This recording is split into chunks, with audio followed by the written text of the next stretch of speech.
Hi everyone, welcome back to my channel. This is Living to Learn. Thanks so much for joining me here on my YouTube channel. Make sure you subscribe if you haven't had the opportunity to do so. And if there's anyone that you think would benefit from today's video, I would appreciate you sharing that with them. Thank you so much for the help. Thank you so much for the support. It means a lot to me. Now, if you go in the description of my video, you're going to find my Instagram and TikTok handle at Live to Learn Coaching. You're also going to find 3 opportunities to invest in my channel financially.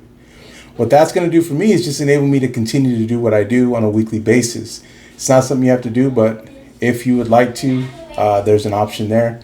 Otherwise, thank you. Please continue to watch my videos, continue to share them, like them, comment, all that good stuff. So I want to talk a little bit about something that was sparked from a conversation I had with one of my coworkers. I feel like a lot of my videos this year have come from, conversations that were between myself and one of my colleagues.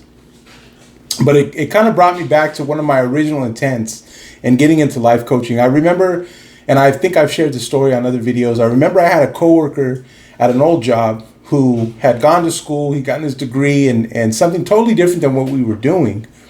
And I could tell he was passionate. We talked about it. He was passionate about it. He was passionate about what he went to school for.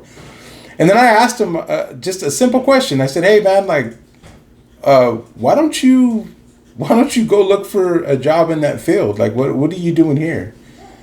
I mean, not that I didn't, I enjoyed working with the guy. He was great at what he did. Everyone liked him, but it was obviously he didn't want to be doing that. And I remember he gave me the typical excuses. And when I say excuses, I don't mean that in a negative way. Their excuses are understandable. We all have a certain excuse why we can or can't do something. And his came down to his, providing for his daughter, providing for his family. I remember he was just like, hey man, this is what I got to do. I've got to pay the bills. In other words, yes, that's what I want, but I don't have time to pursue what I want. I don't have time to try to look for something else. I've got a good thing going here.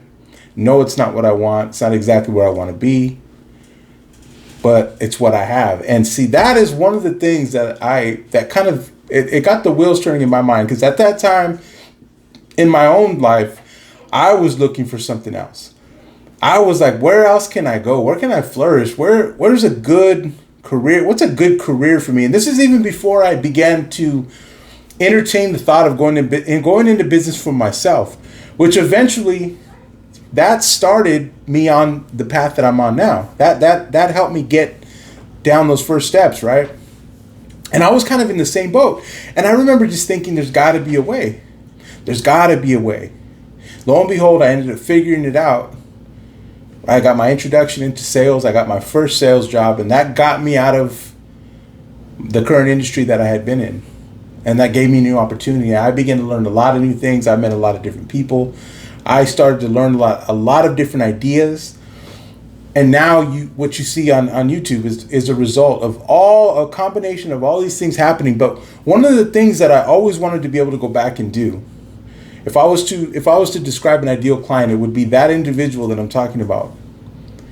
This person, this guy who is responsible, who's a provider, who is a hard worker,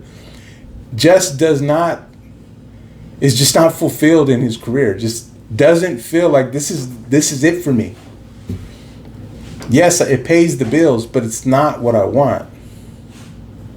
So over the next couple of weeks, I want to make it a series on really like, how do I get unstuck? Whether it's a career, whether it's just doing something different. I had another, so going back to the recent conversation I had with one of my newer coworkers, and it was really cool to hear this because, this guy, he had been an entrepreneur, he had success, he tasted that success, he tasted that financial success of being in business on your own. And just life happens, right? Circumstances happen. He finds himself back in a 9-to-5. And, as a person, as an individual, as a man, as a human being, I understand how difficult it must be to bounce back from those things. When you get used to having a certain lifestyle, you get used to having a certain amount of money, and then now you got to go, in a way, you got to go backward because of just life, right? Things that happen. But it was really encouraging to have a discussion with this guy, because he told me, and I asked him, I said, hey man, are you taking time every day, like at least a couple of minutes every day, to try to figure out a strategy on how to get back to where you were? How to get back, and what I mean by that is how to get back to, owning your own business and doing things the way you want them done, right? I can imagine it cannot be easy to run your own business. I'm not saying it's easier, but for some people, that's the way it has to be. They have an entrepreneurial spirit. They have to be in that role. There's just nothing else that's going to satisfy them. And some of us, we feel the same way. We know, or maybe we don't know, or maybe we want to know, what is that? What is that one thing that I have to have it? This is where I belong. As someone who has struggled since I was at a working age up until now, up until the last couple of years really, struggled to find my place, struggled to find out what do I want to do for work? What do I want to do with my life? What am I good at? And so that's first things first. The first steps, if you're stuck, if you want to do something else, if there's another direction you want to go, if you're not happy where you're at, first things first, find out what you're good at, find out what you like, okay? I'll say it again. Find out what you're good at, after that, find out what you like, okay? What skills do you possess? What skills do you have? What are your strengths? For some of us, these are tough questions to answer. So there are a lot of resources out there. There's job coaches. There's free resources online. There are questionnaires that you can take that will help you identify your strength, your skill set. See, some of us don't even take the time. We get so overwhelmed with the idea that, I could never have that. And then we just go into this negative mindset. We show up to work. We hate work. We hate showing up every day. But we wish we could do something else. But instead of spending that energy wisely, we spend it on negative emotions. That's not wise. So this is what I'm trying to help us do here. I'm trying to help us navigate. I'm trying to help us make the best use of our time and energy. Okay? So what skills do you possess? What are you good at? What are you passionate about? One way to find that out is to ask yourself a great question that I've heard many times. If there was something that you could do, if there was something, I forgot how it's phrased really, okay? So if there's something that whether you were getting paid or not, that you could do all the time, what is that, right? What is something that you could do all the time, if money wasn't an issue, if pay wasn't an issue, what is something that you could do all the time? That's a great question to ask yourself, to find out, what am I passionate about? What am I interested in? What are you interested in? What interests you? What sparks your interest? And this is what these questions and this reflection is going to do. It's going to help us identify new career paths. And take that career path and apply it to any path. It's going to help us identify new life paths, new paths in all directions. Wherever we're not satisfied, wherever we're not happy, wherever we're not content, it's going to help us develop, it's going to help us identify these new paths that offer growth and fulfillment.